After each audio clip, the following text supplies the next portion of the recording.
नमस्कार, मैं पवन शुक्ला एक बार फिर आप लोगों का स्वागत करता हूं। पिछली वीडियो जो पिछला पार्ट देखा था आपने, जिसका लिंक आपको मिला है, उसमें मैं आपको हाउ मैनी और हाउ मच के बारे में बता रहा था और कुछ तकनीकी दिक्कत आने के कारण, बल्कि फ़ोन आने के कारण वो वीडियो कट गई अचानक। तो ये उसका पार्ट है, यानी उसी क्रम में एक अगला पार्ट मान लीजिए आप, अदरवाइज़ एक ही वीडियो में आपको ये जानकारी मिल जाती। तो जैसा कि मैं आपको बता रहा हूँ कि 25 सालों का तजुर्बा लगातार आप लोग ले रहे हैं और ये वर्ल्ड का पहला चैनल ऐसा है जो ABCD, फिर स्पेलिंग की बहुत सारी वीडियो, शब्द बनाना सीखे, उसके बाद फिर basic level, tense level, English translation, ये बहुत सारी जानकारी से आप लोग को इस चैनल पे मिलती है। तो आइए, ये पूरी एक सीरीज़ चल रही है SRM की, आपको पता ही होगा अगर आपने पिछली वीडियो देख रखी है। अगर आप नए आए हैं तो इस चैनल को सब्सक्राइब भी करें और शेयर भी करें ज़रूरतमंद को, क्योंकि ये भारत का सबसे आसान और गारंटीड नंबर 1 मटेरियल का चैनल आप लोग को मिल रहा है, मटेरियल मिल रहा है, जिसमें से आज लाखों करोड़ों ऐसे बच्चे हैं जिनको इंग्लिश और हिंदी में समझ में आता है। तो ट्रांसलेशन की वीडियो है ये, और रिटन स्किल सिखा रही है, मतलब ट्रांसलेशन की हेल्प से आपको लिखना सिखाया जा रहा है। स्पोकन फ्लुएंसी की मैं आपको बता चुका हूँ कई बार, हर वीडियो में बताता हूँ ताकि आप लोगों को जानकारी मिल जाए। उसके लिए मैंने काफ़ी सारी वीडियोस अलग बना रखी हैं, ये बेसिक लेवल के बच्चों के लिए। तो पिछले पार्ट में आपने देखा कि हाउ मैनी और हाउ मच का मैं बता रहा था, काफ़ी डिटेल थी। तो उसमें ये सारी जानकारी जो आप देख रहे हैं, ये सारी जानकारी मैंने दे दी थी। उसके आगे शुरू करने के लिए मैंने आपको बताया कि हाउ मैनी का स्ट्रक्चर क्या होता है और क्यों होता है। तो ये सारी जानकारी आप पिछली वीडियो में ले चुके हैं।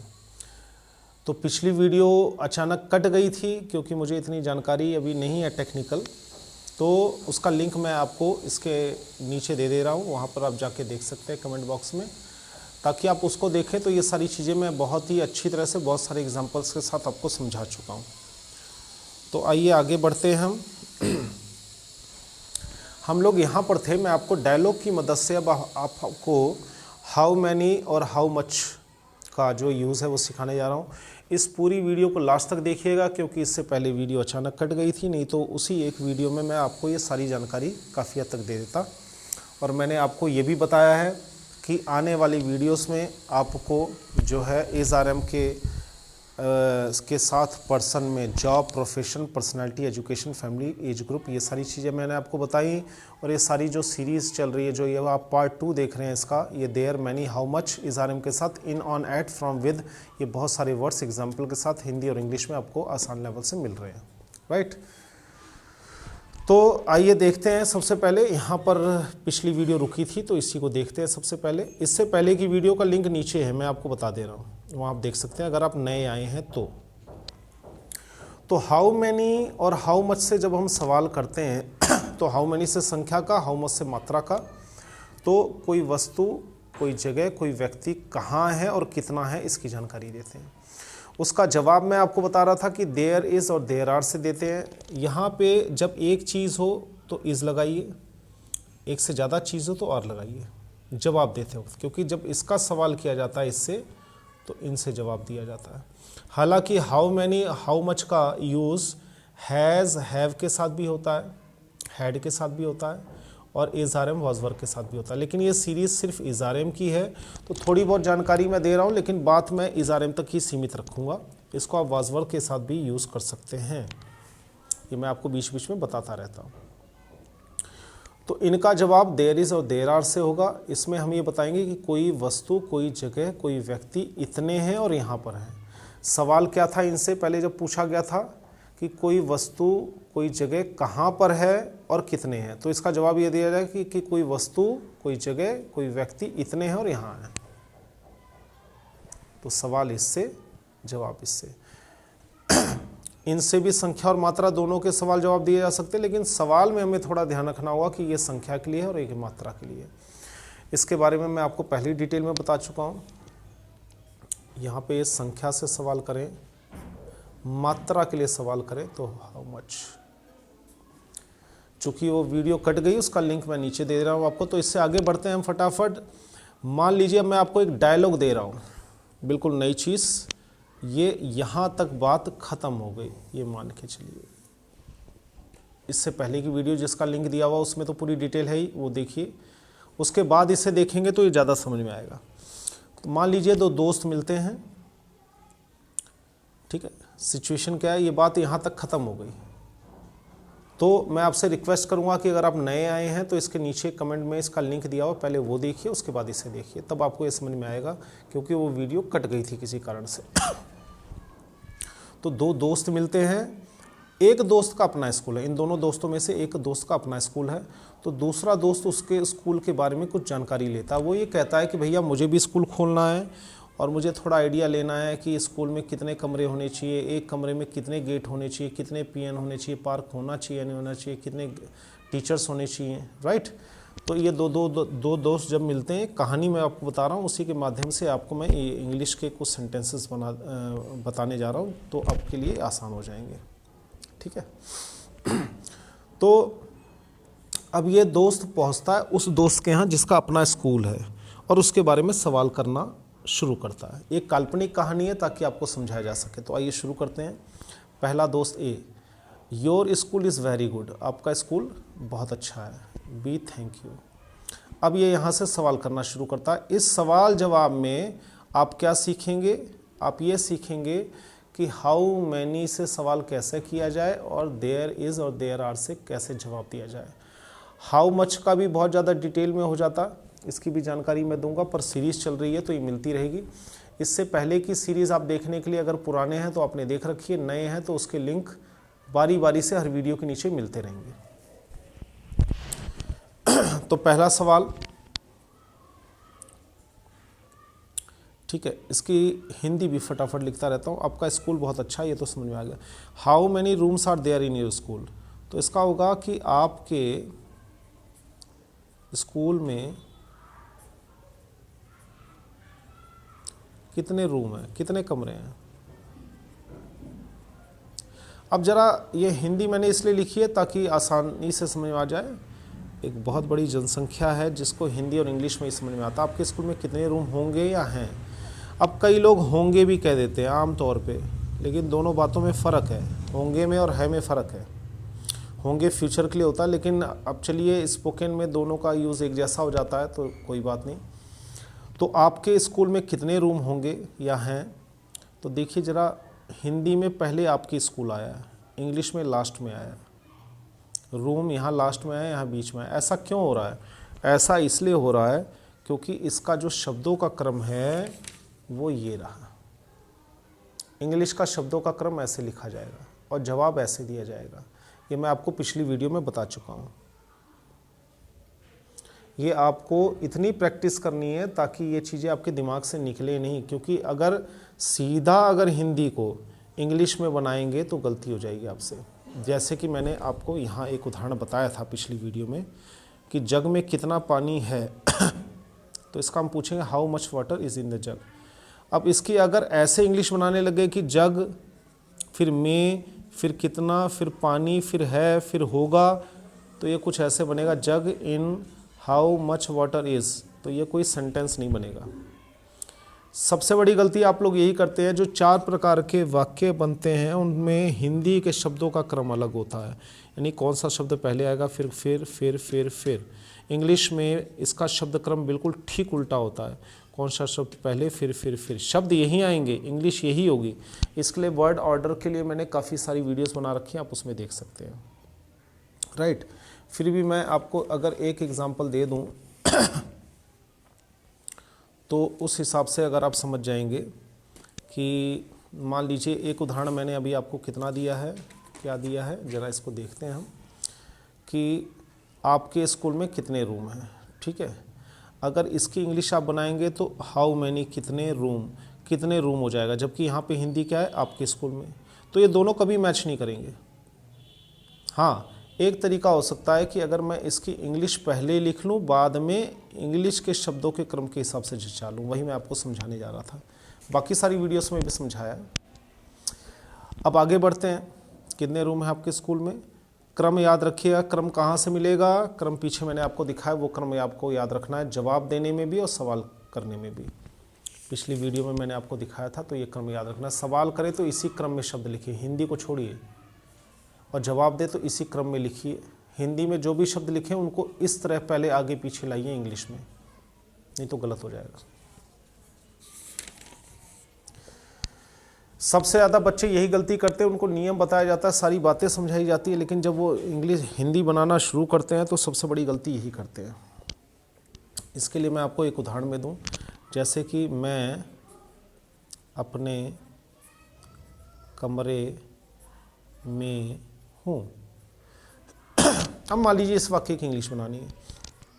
अब कई बच्चे क्या करेंगे, मतलब जो थोड़े से कमज़ोर बच्चे हैं वो क्या करेंगे, आई माई रूम इन एम ऐसे बना देंगे और कहेंगे लो जी इसकी इंग्लिश बना दी।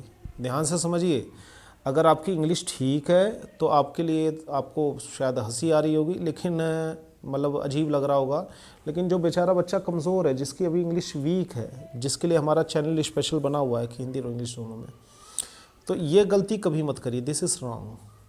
ठीक है, आपने सारे शब्दों की इंग्लिश लिख दी है, वो एक बात अलग है, ठीक है, लेकिन ये वाक्य नहीं है। ये वाक्य कैसे बनेगा, तो उसके लिए पहले ये देखना पड़ेगा ये वाक्य कौन सा सिंपल है, इसमें कुछ बताया गया है। तो सिंपल में सबसे पहले इंग्लिश क्या कहता है, सबसे पहले सब्जेक्ट आएगा, फिर उसके बाद वर्ब आएगा, फिर बाकी शब्द आएंगे। बेसिक लेवल पे बता रहा हूँ। टेंस में तो 2 वर्ब आते हैं। तो अब देखिए सब्जेक्ट क्या है जिसके बारे में बात की जा रही है, आई, तो पहले आई लिखिए। वर्ब क्या है, एम, ये रहा, हिंदी में वर्ब हूँ को कहते हैं एम। इसके लिए आपको वीडियो देखनी पड़ेगी, जो नए बच्चे हैं बहुत कमज़ोर हैं कि शब्द का क्रम क्या होता है, कैसे लिखते हैं। आई एम लिख लिया, अब ये 2 शब्द कट गए, ठीक है। अब माई रूम इन बचा हुआ है, तो मैं किस में हूँ, माई रूम इन करूँगा तो गलत हो जाएगा, तो इन यानी में, आई एम मैं हूँ में, आई एम इन कहाँ हो, माई रूम मेरे रूम में। तो इस नियम से आपको चलना है, ऐसे करते रह जाओगे तो ज़िंदगी बीत जाएगी। इसलिए मैं आप लोगों को बार बार कहता हूँ कि जब भी आप सेंटेंस बनाने बैठें तो आपके सामने 4 प्रकार के जो वाक्य हैं, नेगेटिव, सिंपल, इंट्रोगेटिव, ये इसके नियम आपके सामने होने चाहिए। और एक वर्ड और है WH वर्ड, क्वेश्चन, इंट्रोगेटिव जिसे कहते हैं। सब 3 तरह के सिखाते हैं, मैं आपको 4 तरीके के बता रहा हूँ। तो इनके शब्द क्रम अगर आपको नहीं पता है तो आप उसको नहीं लिख पाएंगे, आप बार बार यही वाली गलती करते रहेंगे, आप ऐसा नहीं लिख पाएंगे।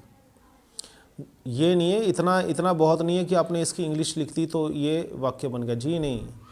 इन शब्दों को अब इंग्लिश के हिसाब से क्रम में लिखना है, जो इंग्लिश का नियम है। तो मैंने इसको ऐसे लिखा, तो ये देखिए ये कहाँ आया, चलो ये तो मिल गया, माई यहाँ आ गया, रूम लास्ट में आ गया, इन यहाँ आ गया, एम यहाँ आ गया।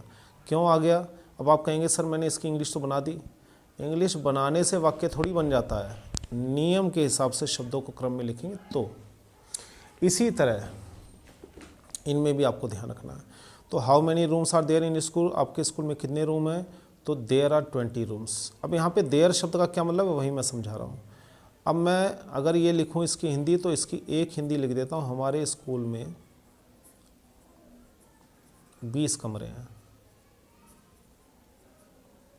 अब आप ये कहेंगे सर यहाँ तो देयर आ रहा है, यहाँ पे हमारे आ रहा है, हम तो हिंदी में ऐसा बोलते हैं। फिर वही पॉइंट आ गया जो मैंने अभी आपको थोड़ी देर पहले समझाया कि इंग्लिश में ये इसलिए आया है और ये सवाल ऐसे इसलिए पूछा गया है, ये सवाल इंग्लिश में ऐसे इसलिए पूछा गया, जवाब इसलिए दिया गया, ये शब्द आगे पीछे इसलिए हैं। हिंदी में और इंग्लिश में ये फ़र्क है, जिसके लिए मैंने आपको पहले ही बता दिया पिछली वीडियो में भी, और यहाँ पर भी आप वीडियो रोक के देख सकते हैं, समझ सकते हैं कि ये क्रम है। हिंदी की पहले इंग्लिश बना लो, फिर उन इंग्लिश के शब्दों को इस क्रम में लिख दो, तब तो ठीक है। तो आइए आगे बढ़ते हैं।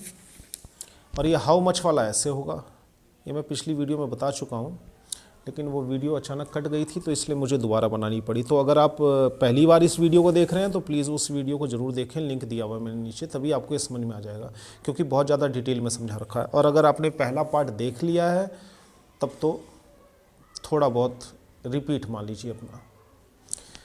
यहाँ से हमारा नया काम शुरू हो गया।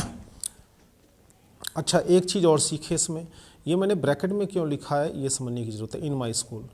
अब दिखने में तो सेंटेंस गलत नहीं है, there are 20 rooms in my school, तो मैंने ब्रैकेट में क्यों लिखा है, बहुत इंपॉर्टेंट बात आपको समझा रहा हूँ।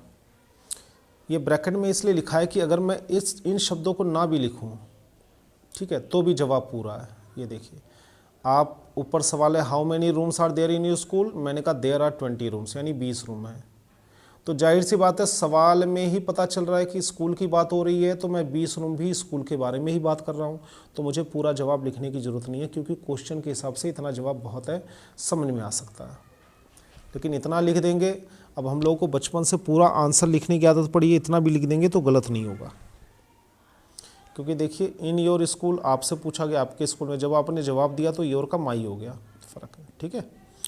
अब ये दूसरा सवाल कर रहा है how many teachers are there in your school, आपके स्कूल में कितने टीचर्स हैं। क्योंकि मैंने आपको पहले ही बता रखा है, ये काल्पनिक कहानी है, जिसके बहाने मैं आपको हाउ मैनी के और देयर इज़ देयर आर का यूज़ सिखा रहा हूँ, जिसमें दो दोस्त मिलते हैं, एक दोस्त का अपना स्कूल है, दूसरा दोस्त उसके स्कूल के बारे में जानकारी ले रहा है, क्योंकि वो अपना भी स्कूल खोलना चाहता है, ठीक है। तो आते ही पहले उसने बिठाया, आपका स्कूल बहुत अच्छा, उसने कहा थैंक यू। पहला सवाल how many rooms are there in your school, there are 20 rooms in my school, उसने जवाब दिया जिसका स्कूल है। फिर इसने दूसरा सवाल किया how many teachers are there in your school, कितने टीचर्स हैं। तो इसके मैंने आपको 3 ऑप्शन दे रखे हैं, देखो, there are number 1 about 50 teachers in my school, number 2 there are more than 50 teachers in my school, यानी ये भी हो सकता है और ये भी, there are less than 50 teachers in my school. अब 50 की गिनती तो पता है, अबाउट का मतलब क्या है, अबाउट का मतलब होता है लगभग। इसकी 2 हिंदी है, एक लगभग है, एक के आसपास है। यानी कि अगर मैं ये जवाब देता हूँ there are about 50 teachers in my school, तो इसका मतलब होगा कि हमारे स्कूल में लगभग 50 टीचर्स हैं या 50 के आसपास टीचर्स हैं। समझ में आ गए अबाउट का मतलब। जब आप मोर देन कहेंगे, आपको ये बताना मोर देन का मतलब हो गया ज़्यादा, मोर देन 50 मतलब 50 से ज़्यादा।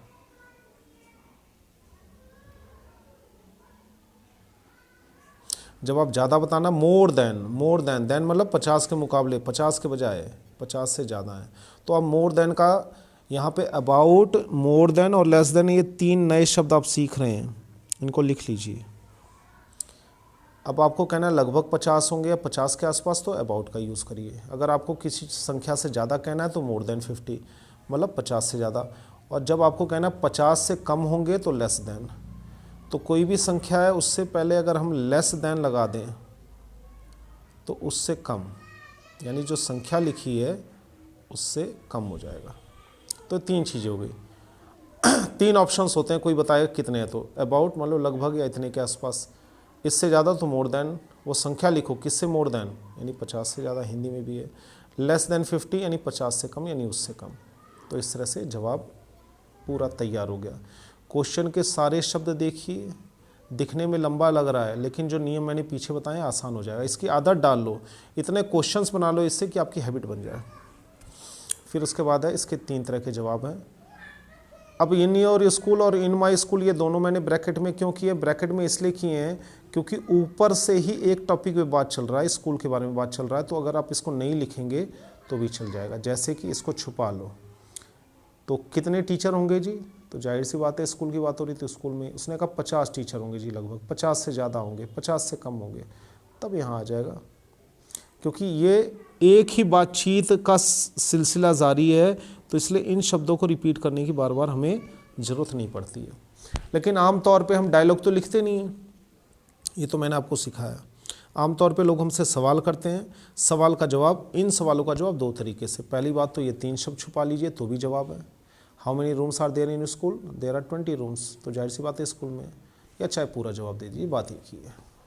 ठीक है, ये क्लियर हो गया। अब आगे बढ़ते हैं। फिर ये सवाल करता है कि how many students are there in your school. अब ये सवाल ये है कि आपके स्कूल में कितने बच्चे होंगे, आपके स्कूल में कितने बच्चे होंगे। बिल्कुल ठीक वही ढांचा है जो मैंने ऊपर पूछा था, आपके स्कूल में कितने बच्चे हैं, कितने कमरे हैं। सेम वही हिंदी में देखिए, सेम वही ढांचा है, तो इंग्लिश में भी सेम वही ढांचा है। अब यहाँ पे मैंने खाली एक शब्द स्टूडेंट बदल दिया। यहाँ पे टीचर्स था, टीचर की जगह मैंने स्टूडेंट कर दिया। पहले रूम्स लिखा, रूम्स की जगह टीचर्स कर दिया। देख रहे हैं ना आप, यहाँ से देखिए सारा क्वेश्चन सेम है, सिर्फ रूम की जगह टीचर लिखा हुआ है। रोक रोक के देखिए, समझिए आराम से, समझना ज़्यादा ज़रूरी है। इसी तरह मैंने यहाँ स्टूडेंट कर दिया। How many students are there in your school. तो उसने कहा नियर अबाउट। अब एक नियर अबाउट वर्ड यूज़ हो गया। नियर अबाउट मतलब के आसपास, इसका भी वही मतलब है, के आस पास या लगभग। नियर अबाउट वर्ड, नया वर्ड आया, अबाउट तो सीखा ही था। There are about 200 students in my school. अब देखो इसने कहा था ना हाउ मैनी, जिसका जवाब ये मिल गया 200। स्पोकन इंग्लिश में तो हम सीधा जवाब दे देंगे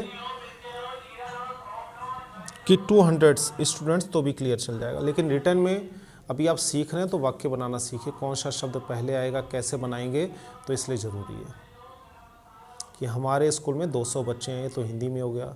लेकिन हमारे स्कूल से शुरुआत नहीं कर सकते, शुरुआत आपको देयर इज़ या देयर आर से ही करना है, क्योंकि पीछे मैंने आपको बताया ना इस सेंटेंस को कैसे लिखा जाता है, कौन से शब्द पहले आते हैं, फिर कौन से बाद में, फिर कौन से उसके बाद में। तो ये क्रम का ध्यान रखिए। अगला फिर उसने सवाल पूछ लिया कितने स्टूडेंट होंगे एक क्लास में। अब पहले ऊपर क्या पूछा इसने कि कितने स्टूडेंट होंगे आपके स्कूल में। अब यहाँ पे सारा क्वेश्चन सेम है, देखिए ये भी सेम है, बस अब मैं स्कूल की जगह मैं ये पूछना चाहता हूँ क्लास में, तो एक ही शब्द बदला है।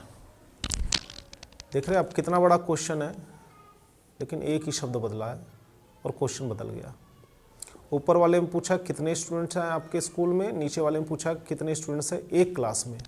देखिए ए लगा हुआ ना, ए का मतलब हो गया क्लास में, ठीक है। अब जो है इसका जवाब है देयर आर अबाउट 25 स्टूडेंट्स, लगभग 25 स्टूडेंट्स हैं इन ए क्लास। ऊपर के वर्ड्स सेम यही ले लिए गए। ये देखिए आर देयर को यहाँ देयर आर से शुरू किया गया है और इसने पूछा कितने हैं, तो 25 हैं। How many, 25 in a class. लगभग जो क्वेश्चन अगर आपने बनाना सीख लिया तो आंसर आसान हो गया। सेम वही वर्ड्स रिपीट हैं, बस आगे पीछे हैं। तो ऊपर पूछा आपके स्कूल में कितने बच्चे होंगे, 200। आपकी एक क्लास में कितने बच्चे, 25। तो इसे आइडिया मिल गया कि अच्छा एक क्लास में 25 बच्चे बिठाना ठीक है, नहीं तो ज़्यादा हो जाएंगे। अगला है कितने गेट्स हैं आपके एक क्लास में, एक क्लास में कितने गेट हैं।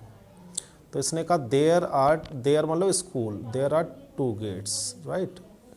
एक क्लास में 2 गेट हैं। सारे सवालों के ढांचे अगर आप देखेंगे ऊपर से तो एक जैसे हैं। ऊपर के सवाल देखिए किस लड़ी में है, नीचे के जवाब किस लड़ी में है, ठीक है।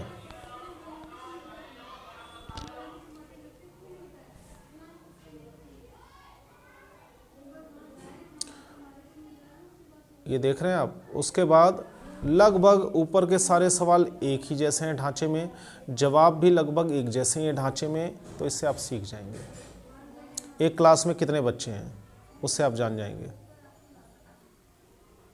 ठीक है। आइए अब हम आगे बढ़ते हैं। अगला सवाल है एक क्लास में कितनी विंडो है, मतलब ये जानकारी लेना चाह रहा है कितनी खिड़कियां लगवाऊं, तो 4 विंडो हैं। बाकी सवाल सारा वही है। आपके स्कूल में कितने पियंस हैं, कितने चपरासी हैं, 4 पियंस हैं, ठीक है। इनकी इंग्लिश और हिंदी सेम वही।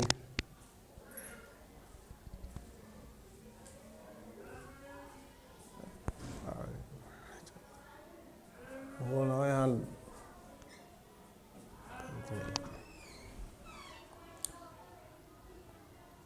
ठीक है। How many windows are there in a class, in मतलब में, there are 4 windows in a class. एक क्लास में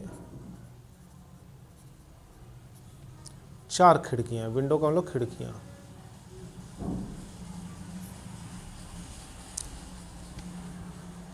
एक क्लास में कितनी विंडो हैं?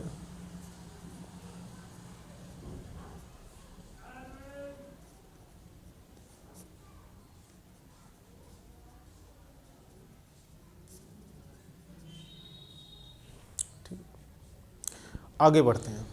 हाउ मैनी पियंस, पियंस का मतलब होता है चपरासी, 4 चपरासी हैं। बाकी शब्द तो वही हैं, सेम, 4 चपरासी हैं। ठीक है। Is there a park in this school? अब देखिए ये हाँ या ना का सवाल है, तो ये किससे शुरू हुआ है? इज देयर से, क्योंकि हाँ या ना के सवाल में आपको मैंने बता रखा है नियम में, बाकी वीडियोस देखिए अच्छी तरह, तो उसमें is are am o was verb has have had जो भी वर्ब वो पहले लगा देते हैं और देयर बाद में आ जाता है। Is there a park in the school, तो इसकी हिंदी क्या होगी? क्या स्कूल में, यानी देयर का मतलब स्कूल में पार्क है, क्या स्कूल में पार्क है? तो इसका जवाब है यस। पहला तो सवाल है क्या वाला, तो यस हो गया, there is a park in the school. अब इसमें और भी कई तरह के सवाल हम कर सकते हैं, जैसे मान लीजिए मैं ये कर सकता हूँ how many boys, how many, कितने लड़के होंगे स्कूल में? How many boys are there in the school. Same ही ऐसे ही यूज़ किया। अब अगर मुझे ये लिखना हो कि कितनी लड़कियां हैं, तो मैं इसको लिख दूंगा बॉयज़ की जगह गर्ल्स कर दूंगा, बाकी सारा सेम ही रहेगा। देख रहे हैं ना आप, ये ढांचा है क्वेश्चन का जिसे समझना है। अब आइए आगे बढ़ते हैं। वीडियो में बहुत कुछ जानने को मिलेगा, आगे नए टॉपिक्स भी आ रहे हैं, क्योंकि बड़ी वीडियो बनाता हूं मैं। पहली वीडियो किसी कारण से कट गई थी, क्षमा चाहूँगा, इसलिए दूसरी वीडियो बनानी पड़ी। क्या लाइब्रेरी है स्कूल में? तो इससे सवाल है, क्या स्कूल में लाइब्रेरी है? अब क्या वाला सवाल है, तो हाँ या ना में जवाब होगा। तो ये एक सवाल ये भी सीख लिया आपने कि हाँ या ना के सवाल कैसे किए जाते हैं। तो इसका जवाब है yes, there is a library in the school. अब जो बच्चे अभी तक नहीं समझ पा रहे हैं, तो उनको 2 समस्याएं आ रही होंगी 100%। ठीक है, क्या 2 समस्याएं आ रही होंगी जो अभी तक नहीं समझ पा रहे कमज़ोर बच्चे? नंबर 1, उन्हें ये नहीं पता 4 प्रकार के वाक्य कौन से होते हैं, सिंपल से लेकर। फिर उनका शब्द कर्म क्या होता है, उन्हें नहीं पता। फिर इसमें से कुछ शब्द ऐसे हैं जिनकी हिंदी नहीं पता, वो हिंदी में बार बार बोल रहा हूँ। ये तीनों चीज़ें जब समझ में आएंगी तभी आप ये वाक्य बना पाएंगे। तो ये वाक्य कितने प्रकार के होते हैं, इसकी काफ़ी सारी वीडियोस मैंने बना रखी हैं। इसकी जो पहली वीडियो इस सीरीज़ की बनाई है उसमें आपको मिल जाएगा। शब्द क्रम क्या होता है, वाक्य के हिसाब से इंग्लिश में शब्द क्रम होता है। फिर शब्दों की हिंदी क्या होती है, वो मैंने बहुत आसान रख रखी है, और साथ साथ में हिंदी भी लिखता जा रहा हूँ, तो आपको समझ में आ जाएगा। अगर ये 3 चीज़ आपको नहीं पता है, पहले इसको अच्छा कर लो, तब ये समझ में आ जाएगा अपने आप। ठीक है, अब आगे बढ़ते हैं। Is there a canteen? Canteen मतलब जहाँ पे नाश्ता पानी करते हैं, ये कैंटीन। क्या स्कूल में कैंटीन है? Yes, there is a canteen in the school. सब कुछ वही है। एक तो देखिए क्या फ़र्क आ गया, इज़ देयर से सवाल बना, देयर इज़ से जवाब बना, बाकी सारा वही है जो ऊपर नीचे। इन्हीं चीज़ों को सीखिए, सारा ऊपर नीचे एक जैसा ही है। क्या में सवाल था तो हाँ में, क्या में सवाल है, इसका भी सवाल में पूछा क्या, तो इसने कहा हाँ, या तो ना करता।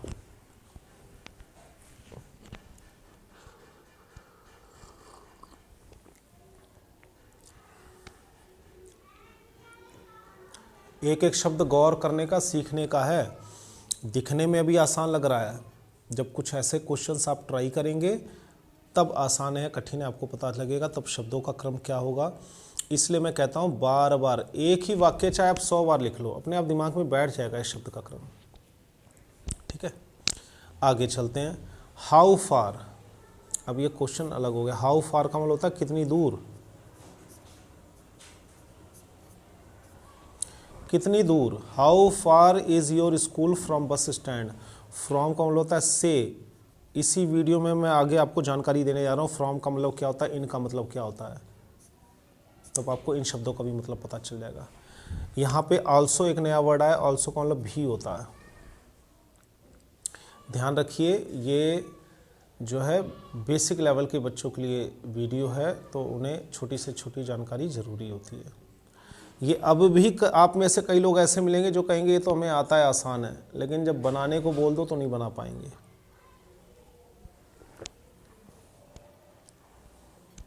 तो वीडियो को रोक रोक के देखनी है। आपने कहा इट इज, इट का मतलब क्या हो गया, इट का मतलब यहाँ पे हो गया, इट का यूज़ सीखेंगे तो यहाँ मैं स्कूल की बात कर रहा हूँ, क्योंकि स्कूल एक जगह है, जगह वस्तु और जानवर के लिए हम इट का यूज़ करते हैं। यहाँ पे ही तो लिख नहीं सकते कि स्कूल, या तो यहाँ पे सीधा स्कूल लिख दो या तो इट लिख सकते हो। School is 1 kilometre away, 1 kilometre का मतलब 1 km, ये km का मतलब हो गया 1 किलोमीटर। हिंदी में अगर कहीं गलती हो तो क्षमा कीजिएगा। It is 1 kilometre away, away मतलब यहाँ से दूर है, यहाँ से दूर है, 1 kilometre away from the school. How far is your school from the bus stand, bus stand से कितनी दूर है, it is 1 kilometre away from the school, 1 kilometre दूर है।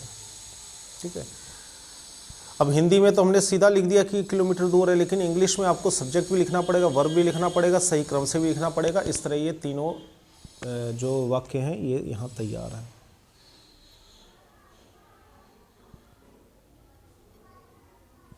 अब आइए आगे बढ़ते हैं। ये इस वीडियो का लास्ट पार्ट है। इसके बाद में मैंने आपको बताया था कि जो अगली वीडियो बनेगी उसमें मैं आपको क्या क्या बताऊंगा।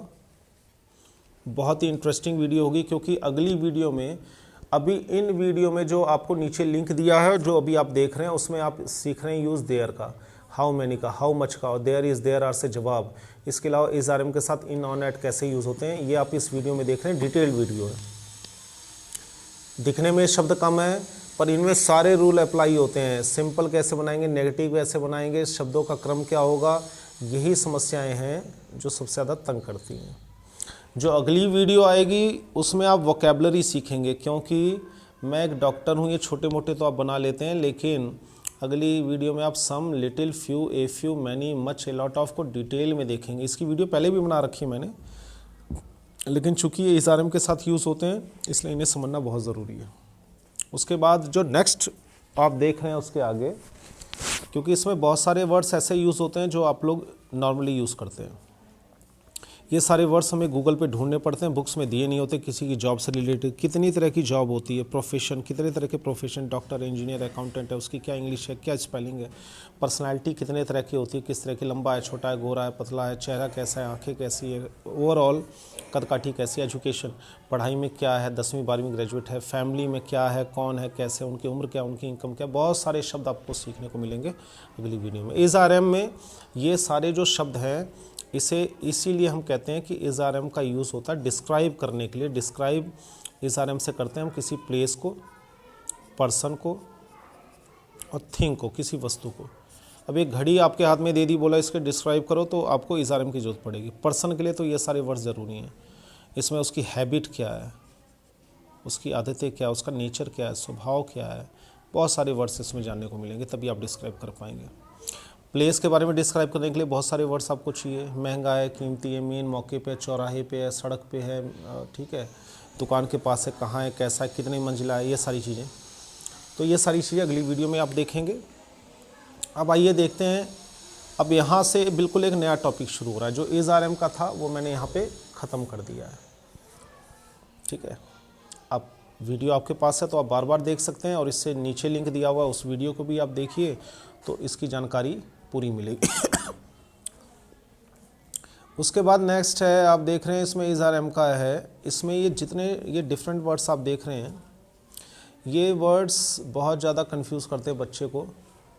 सबसे ज़्यादा समस्या इसी में आती है, क्योंकि वो क्या करते हैं पूरी लाइफ में, I am a boy, I am a prince, I am a student, I am a teacher, लेकिन सेंटेंस को अगर आपको बड़ा करना है, ठीक है, अगर आपको एक सेंटेंस में, जब आप शुरू में इंग्लिश सीख रहे होते हैं तो आपको ध्यान होता है कि आप ज़्यादा से ज़्यादा 3, 4, 5 शब्दों का वाक्य बना पाते हैं, लेकिन उसके बाद भी खुद को महसूस करते हैं कि और क्या बनाए, दिमाग में कुछ आ नहीं रहा है, या फिर कोई बुक लेते हैं, ट्रांसलेशन करते हैं, तो उसमें आप बना नहीं पाते, क्योंकि छोटे लेवल पे जब आप शब्द बना लेते हैं, अब ये शब्द न रहने पर आपको समस्याएं हो जाती हैं, ठीक है।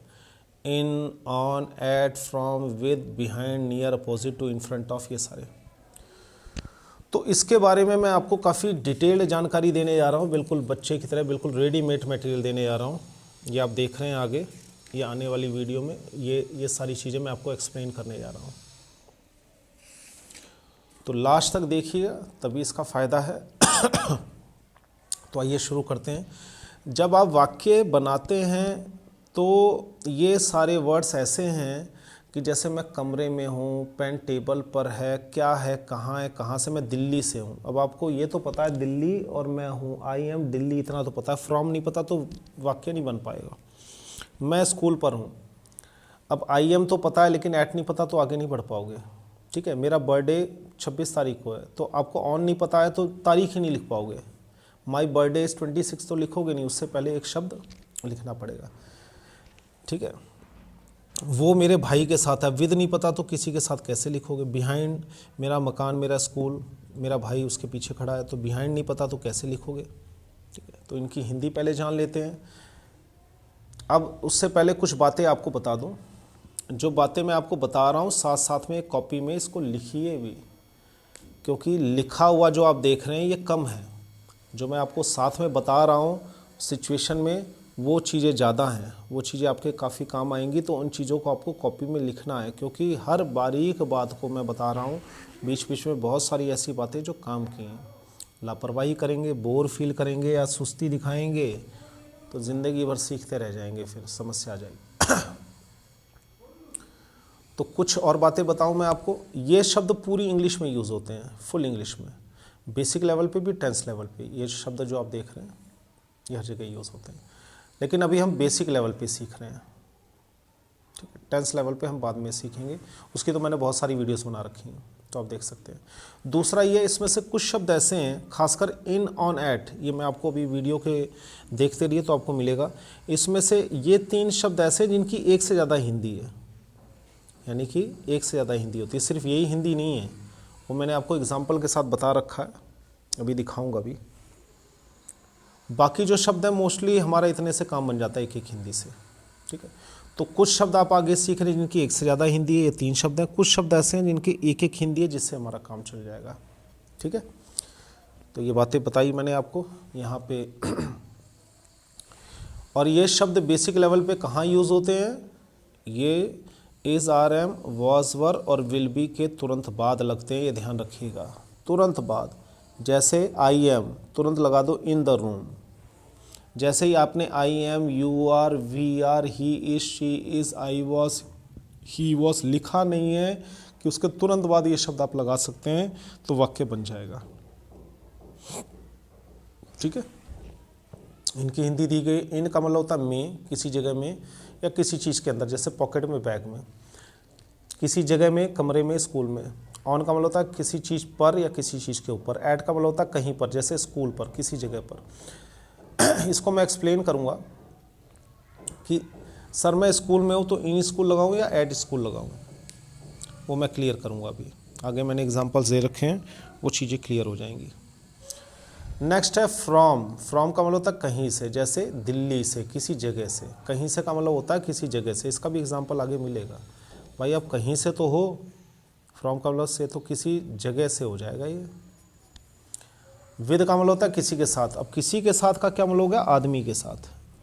वैसे साथ तो जानवर का भी हो सकता है, लेकिन हम साधारण तौर पे वो मेरे भाई के साथ है, टीचर के साथ है, पार्टी में दूल्हे के साथ है, तो ये विद का मतलब के साथ, WITH।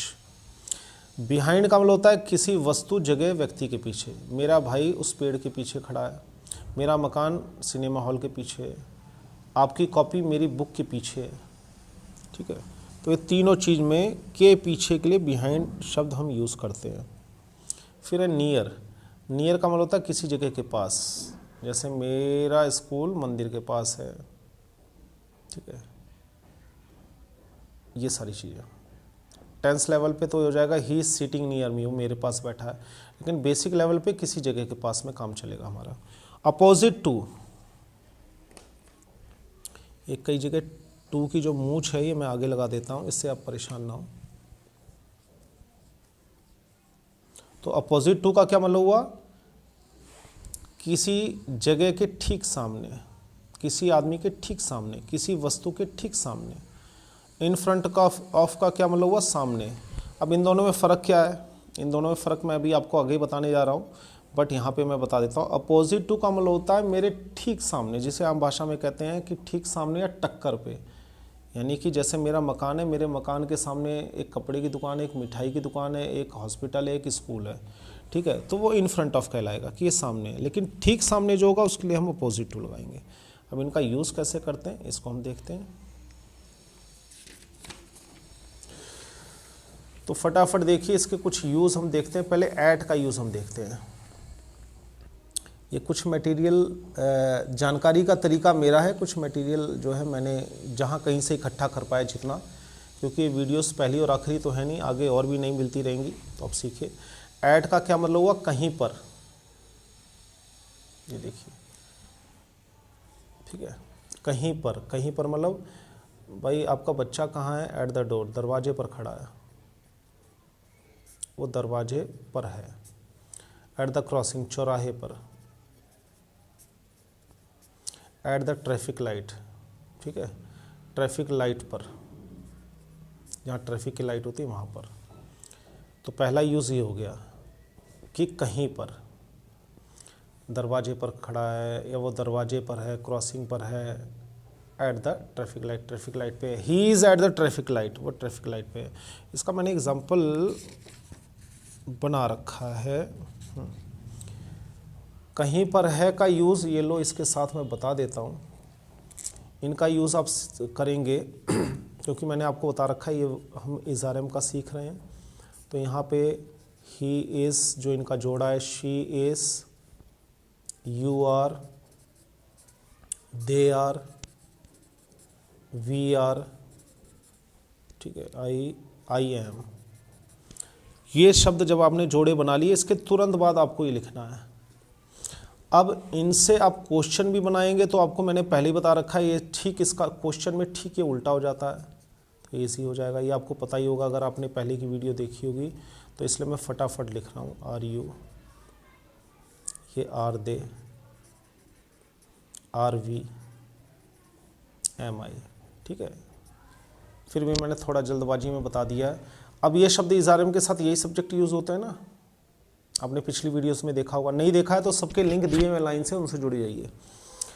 तो यहाँ पर जैसे इसमें से कोई एक टुकड़ा ले लो या इसमें से कोई एक ले लो और उसके आगे सीधा ही लिख दो, he is at the door, we are at the crossing, हम चौराहे पे हैं, गेट पर है, यानी कहीं पर हैं। जब इसकी ज़रूरत पड़े आपको तो आप इसका यूज़ कर सकते हैं। उसके बाद सेम यही जो मैं आगे पूरा बताने जा रहा हूँ इन्हीं के साथ यूज़ होगा। अभी भी देखिए कहीं पर ही देख रहे हैं, at the top of the stairs. Stairs का मतलब कि सीढ़ी पर, सीढ़ी के ऊपर, टॉप पर, सीढ़ी के ऊपर। At the bottom of the page, यानी पेज में, पेज मानिए इसे, पेज में सबसे नीचे। बॉटम का मतलब क्या हुआ? सबसे नीचे। अब मैंने आपको कहा बेटा पेज में सबसे नीचे देखिए, तो at the bottom of the page. At the end of the street, इसका क्या मतलब हुआ? गली के अंत में। वो गली के अंत में है, लास्ट में खड़ा है, तो गली के अंत में है। तो ही इज, इसमें से कोई एक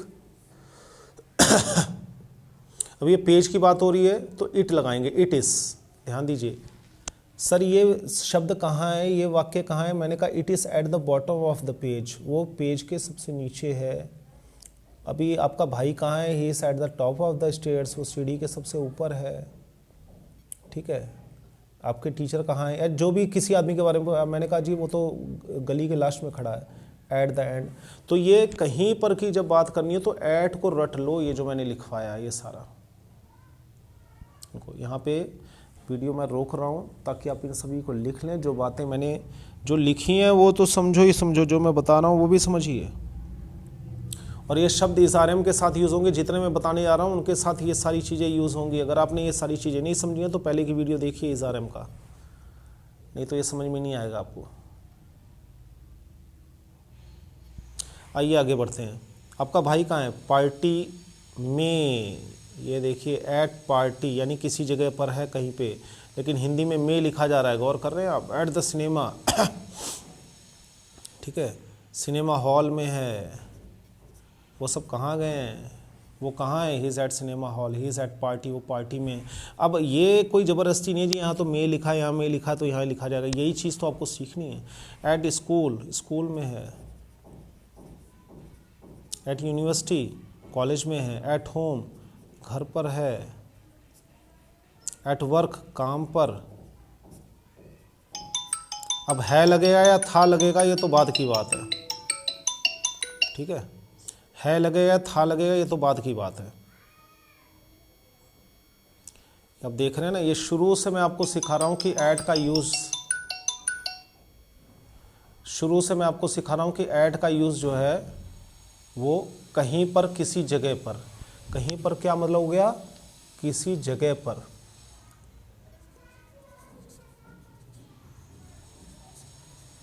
तो आप जितना भी देख रहे हैं, eight the door, eight the crossing, चौराहे पर, दरवाजे पर, ट्रैफिक लाइट पर, सीढ़ियों के ऊपर, कागज पेज के नीचे, गली के अंत में, यानी कहीं पर खड़े हैं। पार्टी में, सिनेमा में, at party, at the cinema. School में, यूनिवर्सिटी में, एट होम। अब इसमें हिंदी मत फिट कीजिए कि मैं आया तो इन क्यों नहीं आ रहा है। एट होम, घर पर। ही इज़ एट होम, वो घर पर है। ही इज़ एट वर्क, वो काम पे गया हुआ है, काम पर है। इसकी अलग अलग हिंदी, ठीक है। अब कहीं बेकरी की दुकान है जहाँ पे टॉफ़ी चॉकलेट्स वगैरह मिलते हैं, तो वो कहाँ है, बेकरी की दुकान पर। कैफ़े पे है, इंटरनेट कैफ़े है, ठीक है। तो या केमिस्ट की शॉप पे, तो ऐट। कहीं पर कुछ है तो ऐट लगाएंगे, शुरू से मैं बता रहा हूँ। यहाँ पे होल्ड करिए, लिखिए, ये बहुत ज़रूरी शब्द है, इन्हें लिखिए, याद करिए, तुक्के में मत इंग्लिश बनाइएगा, नहीं तो गलती हो जाएगी। ये सारे शब्द मैं आपको यहाँ दे रहा हूँ, ऊपर कैमरा करके आपको वीडियो रोकनी है और समझना है। और अगर इसको बार बार समझना है तो मैंने अच्छी तरह समझाया, आप वीडियो को जितनी बार देख सके उतनी बार देखें, कोई पॉइंट छोड़ नहीं रहा मैं। तो ये सारी चीज़ें क्या सिखा रही, मैंने उदाहरण नहीं दिया, ये सारी चीज़ सिखा रही हैं कि कहीं पर है या फिर किसी जगह पर है। ये दो बातें अगर आपको इस्तेमाल करनी है तो इसको जानना ही होगा। आगे मैंने एग्जांपल दिया है शायद एट स्कूल का, नहीं तो इन स्कूल का, नहीं तो मैं यहाँ पे दे देता हूँ आपको। मैंने बताया था कि एट स्कूल और इन स्कूल में क्या फ़र्क होता है। अब देखिए, एक स्कूल की ये बिल्डिंग है मान लीजिए, ठीक है। मैं आपको बता रहा हूँ एट और इन में क्या फ़र्क है। ही इज़ एट स्कूल और ही इज़ इन द स्कूल। अगर आप मान लीजिए यहाँ पर खड़े हैं, वो कहाँ पर गया है, वो स्कूल पर गया है। लेकिन अगर आप किसी कमरे के अंदर हैं तो वो इन होगा, इसका मतलब किसी चीज़ के अंदर है, स्कूल के अंदर है तो इन होगा। लेकिन अगर आप स्पेशली ये नहीं बताना चाहते हो किसी चीज़ के अंदर है, स्कूल में है, हॉस्पिटल में है, कॉलेज में है, ऑफिस में है या पार्क में है, तो आप एट का यूज़ कर सकते हैं। ही इज़ एट पार्क, तो मैं बताना चाहता हूँ कि पार्क गया है। देखिए कई बार हम कहते हैं ना, स्कूल गया है, पार्क गया है, वहाँ गया है, यहाँ गया है, ही इज़ एट स्कूल, वहाँ पर होगा, ही इज़ एट स्कूल, वहाँ पर है। अब कई बार कहते हैं ना वहाँ पर है, तो एट। जब में है तो आप इनका यूज़ करिए। अब मान लीजिए आप बस स्टैंड पे खड़े हैं, ठीक है। बस स्टैंड पे खड़े हैं तो मैं ये थोड़ी कहूँगा कि बस स्टैंड के अंदर हैं। हॉस्पिटल के आसपास खड़े हैं, पार्क के आसपास खड़े हैं, स्कूल के आसपास खड़े हैं, तो मैं ये थोड़ी कहूँगा कि स्कूल के अंदर है, पार्क के अंदर है। तो मुझे कोई ना कोई शब्द तो चाहिए होगा, तो वहाँ पर ऐट काम आता है। अभी ऐट के बहुत सारे यूज़ है जो मैं आपको आने वाले टाइम में बता रहा हूँ। तो यहाँ पर अब जैसे मैंने यहाँ पे वीडियो एक जगह रोक दिया, तो यहाँ पे उंगली से दबा के रोक दीजिए, लिख लीजिए, हर वर्ड इंपॉर्टेंट है, नहीं तो ज़िंदगी बीत जाएगी।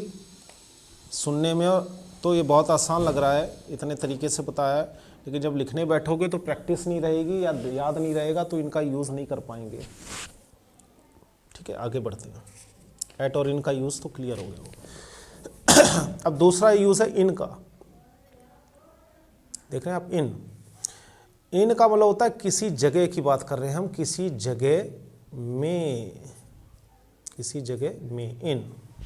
अभी इनके इन ऑन एट के कितने और यूज़ होते हैं, वीडियो देखते रहिए, मैं आपको बताऊंगा, क्योंकि ये वो शब्द हैं जिनके एक से ज़्यादा यूज़ होते हैं। तो पहला है किसी जगह में, इन द बैग, बैग में, ठीक है जी। क्लास में, बॉक्स में, यानी डब्बे में, तो किसी जगह में। इन द बैग, बैग में। इन द क्लासरूम, क्लासरूम में। इन ए बॉक्स, बॉक्स में। ये तो हो गया जगह का। अब बेड में भी कह सकते हो, अलमारी में भी कह सकते हो, जरूरी नहीं है सारा मैं लिखूं। समझ गए तो बात खत्म। किसी जगह के अंदर, यहाँ पे मैं ये भी बता दूं, किसी जगह में या किसी जगह के अंदर, क्योंकि हिंदी में हमारे पास कई सारे ऑप्शंस होते हैं, तो हम में से भी काम चला लेते हैं, के अंदर से भी, और समझने वाला समझ जाता है। अब आइए आगे बढ़े। दूसरा है किसी क्षेत्र में, जैसे लंदन में। क्षेत्र है ये, राज्य है, कोई जगह है। यूरोप में, यूरोप मतलब विदेश में कुछ संगठन है, यूरोप। संसार में, संसार में बहुत सारे मूर्ख मिल जाएंगे मेरी तरह, आप लोग तो समझदार हैं। इन द वर्ल्ड, संसार में, यानी किसी क्षेत्र में। इन यूरोप, यूरोप में। इन लंदन, इन इंडिया, जो भी है, ठीक है। आगे बढ़ते हैं। गाड़ी में, यानी कि कार में। किसी गाड़ी में है तो भी आप इन ही यूज़ करेंगे। वैन में, तो आप देख रहे हैं ना, किसी जगह में।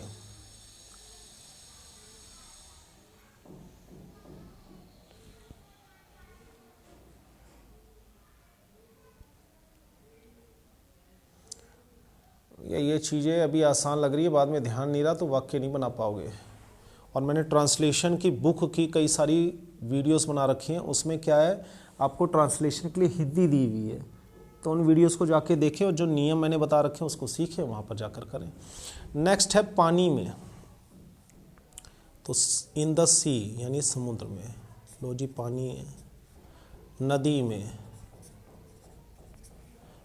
लेक मतलब झरने में, तालाब में। स्विमिंग पूल में, जिसमें तैरते हैं, स्विमिंग पूल ये लिखा हुआ है, और स्विमिंग की हिंदी, ठीक है, स्विमिंग पूल में। तो ये पानी में भी हो तो इन, इन इन इन इन इनकी इंग्लिश तो आपको आनी चाहिए, मैंने लिख दिया है, इसी बहाने आपको आ भी जाएगी।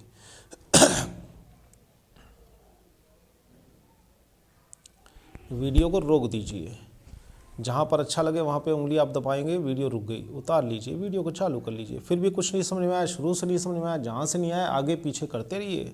समझिए, वीडियो आपके पास है, और जितनी बार समझेंगे उतनी बार अच्छा है। अगर किसी चीज़ पे कुछ छपा हुआ है तो भी इन यूज़ करेंगे, जैसे इन ए बुक, कुछ छपा हुआ है तो किताब में। कहाँ पढ़ा जी भैया आपने? किताब में है जी, फ़ोटो में है जी, छपा हुआ है कुछ, अखबार में है जी।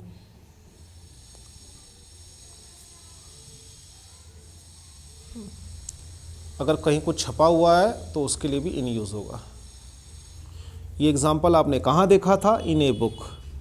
इस आदमी को आपने कहाँ देखा था? इन ए पिक्चर। ये खबर आपने कहाँ पढ़ी थी? In the newspaper, right. तो ये आपने देखा कि इन का मतलब अलग अलग जो है मैंने आपको बता रखा है। एक तो ये रहा, ऊपर टाइटल भी डाल रखा है, आप देख सकते हैं।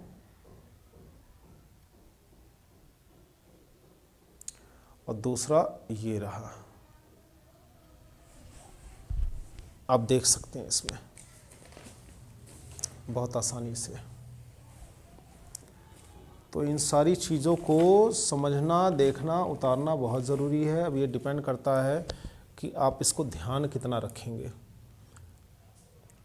इसलिए मैंने यहाँ पे वीडियो रोक दी है ताकि आप समझ सकें। आइए अब आगे बढ़ते हैं। अगला शब्द है ऑन।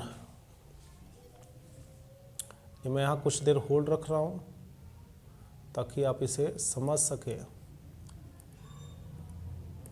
और साथ में मैं कुछ दिखाना भी चाहता हूँ। एक मिनट रुकिए। ये ऑन का दूसरा यूज़ है, ये यहाँ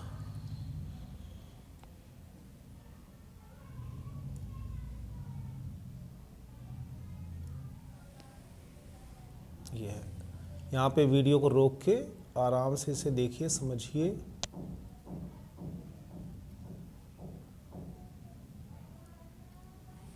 ठीक है, अब मैं इसको समझाता हूँ क्योंकि साथ में एक और काम करना था, वो भी ज़रूरी था। तो ऑन का मतलब क्या होता है? किसी चीज़ पर, किसी चीज़ के ऊपर और भी कुछ हिंदी होती होगी तो ये भी हो सकता है। ऑन का जो आम यूज़ होता है, आगे इसके कितने अलग अलग यूज़ हैं वो मैं आपको बताने जा रहा हूँ आगे, वो तो है ही है, माफ़ कीजिए। तो पहला देखते हैं, पहला यूज़ क्या है ऑन का, ये दिया हुआ किसी सतह के ऊपर, मतलब किसी चीज़ के ऊपर टच हो रहा है, जैसे इस किताब के ऊपर ये स्केच पेन टच हो रहा है ऑन के ऊपर, यानी कोई चीज़ ऐसे रखी हो किसी चीज़ के ऊपर हो, तो ऑन द टेबल, टेबल पर, कारपेट पर, कालीन, सोफा पर। अगर ये चीज़ें काफ़ी आसान लग रही है तो आगे आगे बढ़ाते रहेगा वीडियो, ठीक है। On the table, on the carpet, on the sofa, किसी चीज़ के ऊपर, ये पहला यूज़ है। दूसरा है ज़मीन पे, ऑन द फर्स्ट फ्लोर, पहली मंजिल पर। अब अगर आपको पहली मंजिल का नाम लेना है तो आपको ऑन आना चाहिए कि जी उनका मकान तो पहली मंजिल पे है जी, हाँ। अब आपने उल्टी सीधी इंग्लिश बोल दी, लिख दी, तो वो भी लफड़ा है, तो यहाँ पे ऑन दिया हुआ है, फ्लोर की बात करनी है। 5वीं माला पर, 5वीं मंजिल पर, कई लोग माला पर भी कह देते हैं, माला लड़की का भी नाम हो सकता है। तो on the 5th floor, 5th के दो तरीके, एक तो 5 लिख के TH, 5 के ऊपर ST, फर्स्ट, ठीक है, ST भी लगता है तो फर्स्ट, ND लगता है 2 के ऊपर, इसको मैंने अलग बता रखा है, 1 के साथ ST, 2 के साथ सेकेंड, 3 के साथ थर्ड, 4th के साथ TH, 5th के साथ ऐसे ही लगता रहता है, 5th 6th ये वो, तो 5th को मैंने यहाँ 5th ऐसे लिख दिया स्पेलिंग में, ठीक है जी। ये हो गया, यहाँ इसे होल्ड कर सकते हैं आप, पढ़ सकते हैं रोक के। अब आइए आगे बढ़ते दाएं या बाएं, ऑन द राइट, सीधे हाथ की तरफ, ऑन द राइट मतलब सीधे हाथ की तरफ, ऑन द लेफ्ट उल्टे हाथ की तरफ,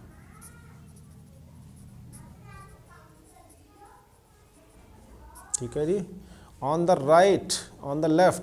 अब आप कहोगे हाथ तो लिखा ही नहीं हुआ जी यहाँ, हाथ लिखा नहीं हुआ, यहाँ हाथ की जरूरत नहीं, हाथ की तरफ है, उल्टे हाथ की तरफ है, सीधे हाथ की तरफ है, on the right, on the left, ये ध्यान रखना, ये बहुत कम यूज़ करते हैं हम, तो इसका ध्यान रखिएगा। लिखते रहिए, ये चीज़ें ध्यान कहाँ रखोगे आप, लिखते रहिए, मुझे पता है 25 सालों में बहुत कम बच्चे ऐसे होते हैं जो गंभीरता से लेते हैं, बाकी सबके लिए तो खाली एक वीडियो है जी, ये तो ऐसे ही है। पब्लिक ट्रांसपोर्ट के साथ अगर आप यूज़ करें तो ऑन यूज़ होगा, ऑन द बस, बस पर, ऑन द ट्रेन, ट्रेन पर, वो ट्रेन पर है, ट्रेन पर बैठा हुआ है, ट्रांसलेशन वहाँ टेंस लेवल पे भी यूज़ कर सकते हैं, प्लेन पर, हवाई जहाज़ पर।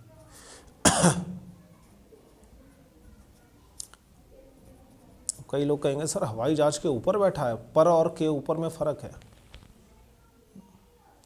अब ज़रूरी नहीं है कि हमारी हिंदी भाषा इंग्लिश के साथ बिल्कुल मैच ही खा जाए कि भाई एक जैसी हो, है ना।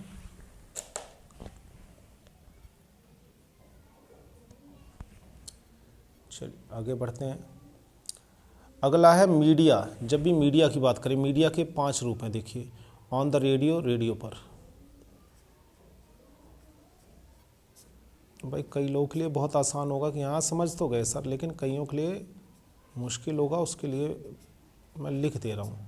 अक्सर मैं लिखा हुआ तैयार, मोबाइल पर, इंटरनेट पर, वेबसाइट पर।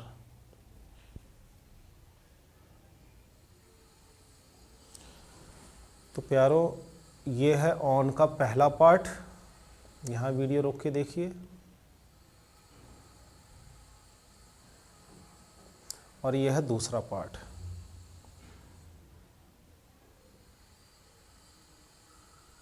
ये है जी दाएं और बाएं लिखा हुआ है।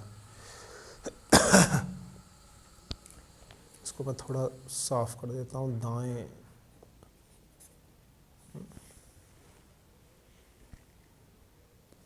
पता नहीं ये भी सही लिख रहा हूँ कि नहीं, दाएं और बाएं, दाएं बाएं, ठीक है, ये हो गया। अब आगे बढ़ते हैं। अब आइए, बहुत ही इम्पॉर्टेंट चीज़, मैंने आपको बताया था कि कुछ शब्द in, on, at, with, from, to, इन सब के एक एक मतलब होते हैं, लेकिन कुछ शब्द ऐसे होते हैं जिनके 3 मतलब होते हैं और बहुत ज़्यादा यूज़ किए जाते हैं। वैसे प्रीपोजिशंस कहे जाते हैं, इनके बहुत ज़्यादा यूज़ होते हैं, 30-40 वर्ड्स के आसपास होते हैं, लेकिन ये 3 शब्द तो बेहद ज़रूरी है, इनका सबसे ज़्यादा प्रयोग होता है और इनका एक से ज़्यादा प्रयोग होता है। बच्चे इसलिए इसमें ज़्यादा कन्फ्यूज़ हो जाते हैं, इसलिए मैं आपको बता रहा हूँ। तो इनका पहला यूज़, पहला शब्द है इन, जिसके बारे में हम सीखेंगे। इसके 3 यूज़ हैं, ये देखिए 3 यूज़ हैं इसके। पहला यूज़ क्या है, किसी जगह के लिए, एक ही शब्द है। पहला यूज़ क्या है, जगह के लिए। In the school, in the park, in the college, in the cinema hall. He is in the school, I am in the, ठीक है, I am in the park, मैं पार्क में हूँ। He is in the school, वो school में है। They are in college, college में यानी किसी जगह में। यहाँ पे मैं भी लिख दूँ, जब इतना लिखा ही है तो थोड़ा।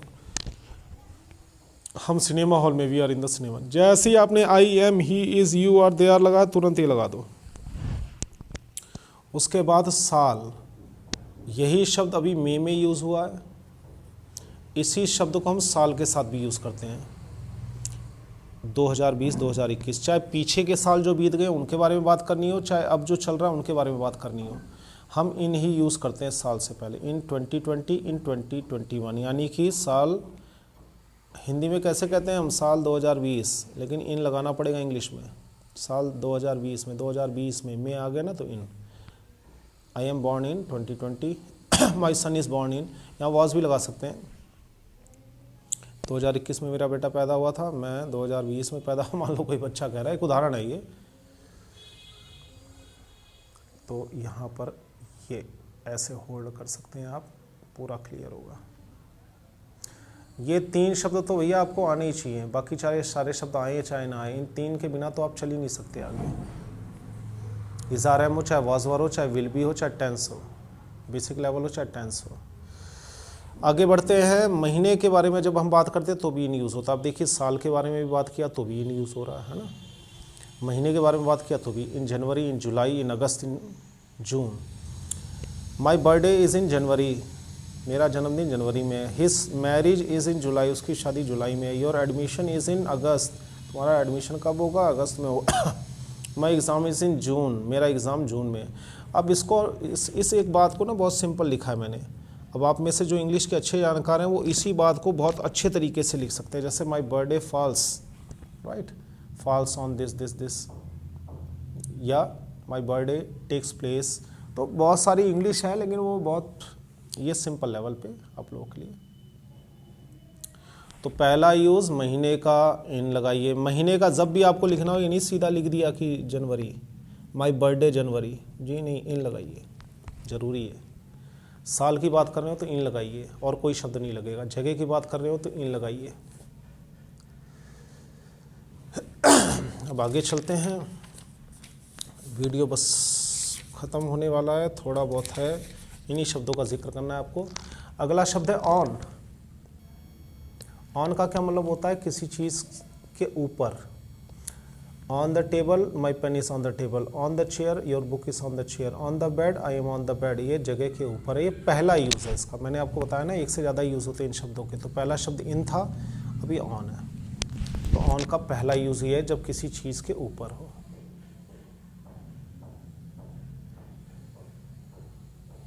आइए आगे बढ़ते हैं। दूसरा यूज़ है जब दिन के साथ, आप दिन की बात करते हैं ना बातचीत में, मंगलवार, सोमवार, बुधवार, बृहस्पतिवार, शुक्रवार, शनिवार, इतवार, रविवार, 8 दिन हो गए। तो बृहस्पतिवार, वीरवार, 9 दिन हो गए। ऐसा नहीं है, वीरवार को 2 नाम से हिंदी में बुलाते हैं, इतवार और रविवार 2 नाम से, तो 7 ही दिन होते हैं। तो जब भी दिन की बात आप करें तो उसके साथ ऑन लगाएं। ऑन मंडे, ऑन ट्यूसडे, ध्यान रखिएगा। My birthday is on Monday, my exam is on Tuesday, the match is on, match कब है, बुधवार को, एग्ज़ाम कब है, ट्यूसडे को है, बर्थडे कब है, ठीक है, राइट। ये बेसिक वाक्य है। तीसरा है तारीख के साथ। तो आप देख रहे हैं ऑन के ये 2 यूज़ आप देख रहे हैं। ऑन का ज़्यादातर मतलब आप क्या निकालते, टेबल पर है जी, बस इतना पढ़ लिया कहीं, उसी में ज़िंदगी बिता रहे हो जी। नहीं, ऑन का मतलब दिन के साथ भी होता है, ऑन का मतलब तारीख के साथ भी होता है। तो तारीख की बात करनी हो, जब भी कोई तारीख बोलनी हो तो उसके साथ ऑन लगाएंगे आप, ठीक है जी। 15 अगस्त को, 1 जुलाई को, 2 अप्रैल को, 3 मई को। मेरा बर्थडे 15 अगस्त को है, मेरा एग्ज़ाम, मेरा मैच, पार्टी इस दिन है। पार्टी 3 मई को है जी, है जी।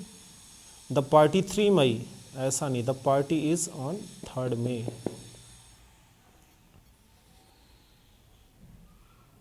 तारीख के साथ ऑन, दिन के साथ ऑन। अब आप कहोगे जी सर ऑन तारीख के साथ भी, ऑन जो है दिन के साथ भी, ऑन जो है इसके साथ भी, कितना याद रखेंगे? तो और कौन याद रखेगा? आप नहीं करोगे तो, मेहनत आप नहीं करोगे तो कौन याद रखेगा?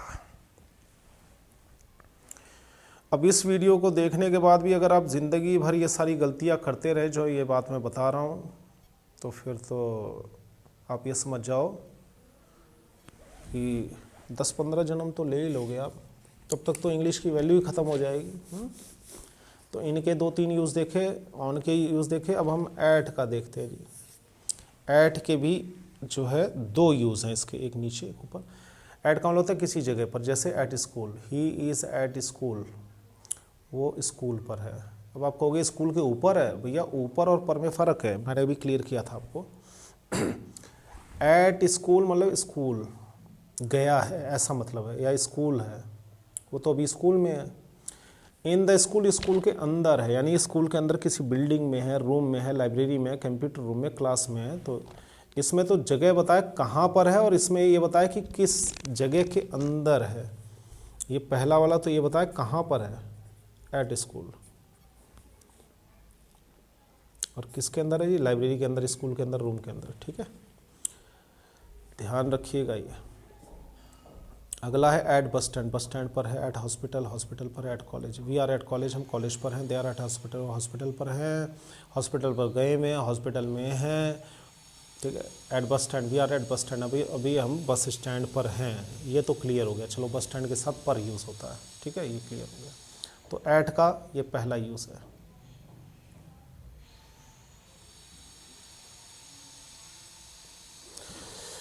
आइए उसके बाद समय के साथ, बहुत इंपॉर्टेंट है ये। 2-3 यूज़ देख रहे हैं ना आप, दिन, महीना, समय, साल, कभी आप लोग यूज़ ही नहीं करते, या हो सकता है आपको पता ही ना हो, या तो बताया ना हो, या तो बताया गया तो आपको ध्यान ना हो, क्योंकि आप प्रैक्टिस नहीं करते। इतने आपको पूरा देश चलाना होता है, तो कई बार इतना समय नहीं होता कि आप पढ़ सकें, है ना।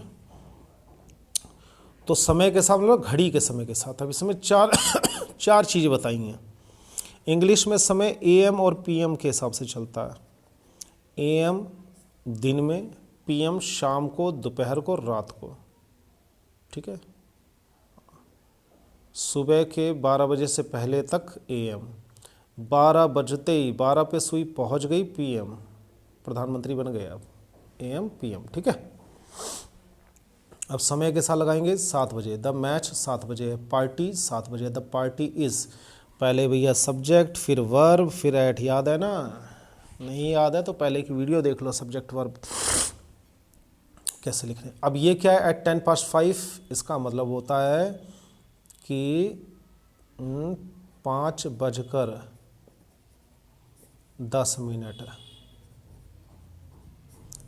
एट, जितना बजकर है उसको पहले लिखो, फिर पास्ट लिखो जिससे बजकर है। जैसे 5 बजकर बाद में लिखो, 10 मिनट हो गए, 5:10 तो 10 पास्ट। कितने पास्ट हो गए? 10। इसके लिए मैंने अलग वीडियो बना रखी है, इसलिए बहुत ज़्यादा डिटेल में नहीं बनाऊंगा।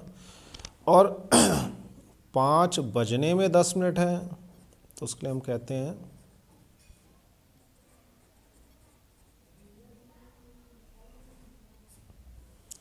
5 बजने में 10 मिनट बाकी हैं, 5 बजने में 10 मिनट हैं, या जो भी हिंदी आप इस्तेमाल कर लो। ये जितने बजने में बाकी हैं उसके लिए हम 2 लगाते हैं, और जितना बज चुका है उसको पास्ट लगाते हैं। 5:10, 5 बजने में 10 मिनट, 5 बजने में 10 मिनट बाकी हैं, 5:10 हो चुके हैं। तो पास्ट और 2 का यूज़ सीख लीजिए, हिंदी भी दे रखी है और समझा भी दिया है। अब आइए थोड़ा सा और जानकारी फ्रॉम का ले लेते हैं। फ्रॉम मतलब कहीं से, किसी जगह से, कहीं से मतलब मैंने लिख रखा है शुरू में किसी जगह से।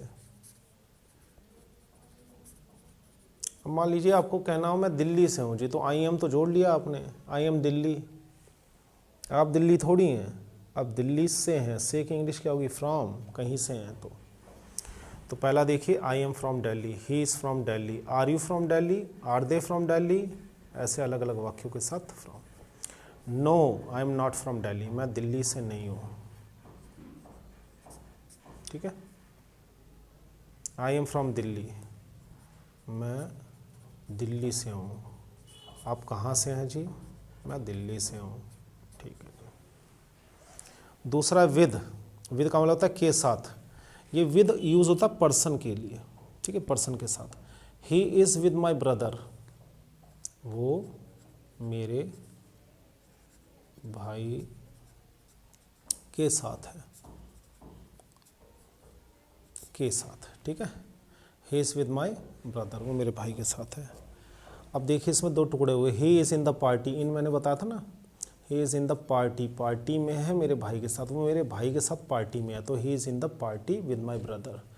यहाँ पे दो यूज़ हैं, पहला यूज़ देखिए इनका है, दूसरा विद का है। अब ये दो बातें, अब ये दो शब्द आपको पता चले तभी ये सेंटेंस इतना बड़ा बना पाए, नहीं तो आप खाली ही इज़ तक ही अटके रह जाते। तो ही is in the party with my brother,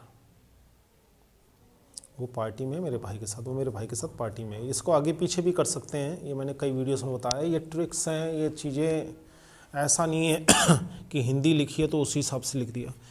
is he with your brother, क्या, क्योंकि इस शुरू में लग गया तो क्या आ गया, क्या वो या वह है, आम भाषा में वो, वैसे वह आपके भाई के साथ है, आपके भाई के साथ है, इसकी हिंदी हो गई। तो विद का मतलब के साथ,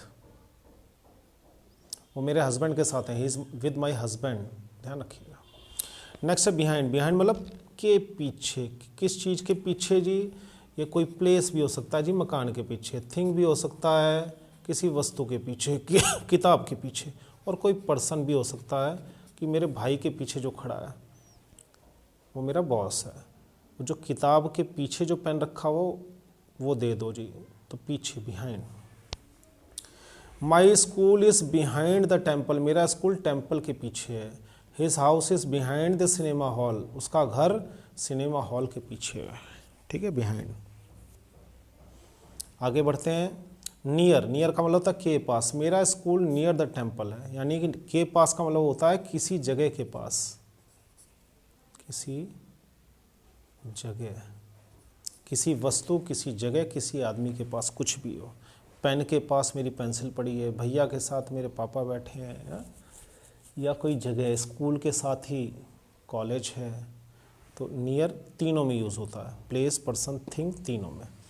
my school is near the temple, मेरा स्कूल मंदिर के पास है। His house is near the cinema hall, उसका घर सिनेमा हॉल के पास है।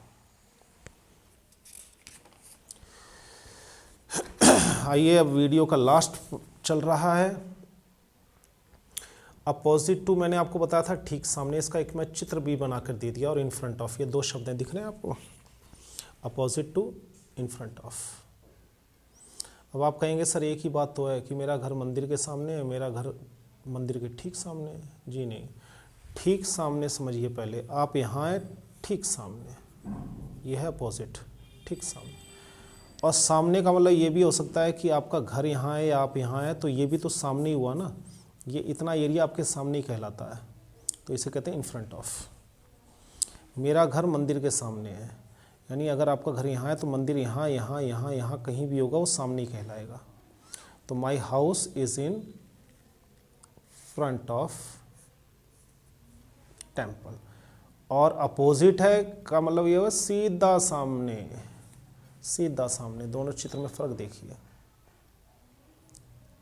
तो अपोजिट टू मतलब ठीक सामने, और इन फ्रंट ऑफ मतलब के सामने। इन फ्रंट ऑफ की हिंदी नहीं लिखी तो यहाँ लिख देता हूँ मैं, के सामने, माफ़ कीजिएगा, के सामने, किसी जगह के सामने, व्यक्ति के सामने, जगह, वस्तु के सामने। My house is in front of the cinema hall, मेरा घर सिनेमा हॉल के पास है, सामने है, सॉरी। तो ये था आपके सामने, इन सभी वीडियोस को रोक रोक के आराम से देखिए, शेयर करिए, सब्सक्राइब भी करिए ताकि आपको लेटेस्ट वीडियो मिले। अगली वीडियो में मैंने आपको बता ही दिया है कि अगली वीडियो में आपको ये सारे टॉपिक्स मिलने वाले हैं। इसकी पूरी डिटेल वीडियो बनेगी, इज़ारएम के साथ भी यूज़ होता है, कैसे यूज़ होता है, और इसकी पूरी डिटेल वीडियो बनेगी कि कैसे यूज़ होता है ये। हम इज़ारएम के साथ ये बहुत सारे शब्द, इनसे जुड़े सवाल, किसी आदमी के बारे में पूरी डिटेल कैसे बात करें। अगर मैं आपसे कहूँ कि वो आदमी कैसा दिखता है, क्या करता है, कहाँ रहता है, क्या खाता है, क्या पीता है, उसका आदत, स्वभाव, रूप, रंग, सारी चीज़ें, तो वो जानकारी हम इसमें लेंगे। बड़ी इंपॉर्टेंट है क्योंकि ये कॉपी में मिलता नहीं है, किसी भी बुक में जल्दी से मिलता नहीं है। तो वो वोकैबुलरी हम डिस्कस करेंगे एक एक करके। तो मैं उम्मीद करता हूँ कि आपको ये वीडियो पसंद आई होगी, और थोड़ी लंबी ज़रूर है लेकिन जानकारी भी ज़रूरी है। इससे आप 100 वीडियो देखने से बच गए, और इसके नीचे मैंने लिंक दिया हुआ है, आप इससे पहले वाली वीडियो भी देख सकते हैं। तो मिलते हैं अगली वीडियो में। इसी तरह आप मेरे 25 सालों का तजुर्बा आप लोग लेते रहिए, जुड़िए हमारे साथ, औरों को भी जोड़िए हमारे साथ। बहुत बहुत धन्यवाद आपका।